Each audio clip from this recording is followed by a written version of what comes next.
Oi Kia, siram bunga ke? Oi Tan, yelah dah 2 hari tak siram, layu dah pokok aku. Ni aku nak minta terung sikit. Lawa pokok ni, ada anak pokok tak nak try semas pokok? Belum bertunah lagi tu Tan. Oh, yelah aku minta terung sikit je. Hari ni akak nak masuk terung balado. Jadi akak make up tema-tema purple lah Komeh. Cantik tak subang akak hari ni? Bahan utama nak buat terung balado ni. Terung. Mula-mula kita potong lah terung kiah ni ikut suka Komel lah. Nak potong bulat ke panjang ke. Lepas tu kita goreng lah kejap. Tapi jangan sampai garing sangat tau. Biar dia kecut-kecut manja sikit je. Lepas tu toskan dulu Komel. Lepas dah angkat terung tadi, kita goreng ikan bilis pula Komel. Dalam sejemput gitu je, bukan sekuali. Yang ni pun goreng jangan garing sangat. Nanti keras ke mata. Nak masuk TikTok pun, kenalah nampak seri sikit mata akak ni.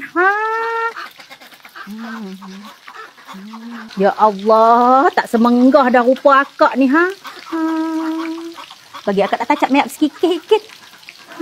Lepas tu kita blend lah. Lada besar, cili kecil, bawang besar semua. Hari ni akak blend je. Lesung akak Kia pergi pinjam. Tak pulang-pulang dah 3 hari.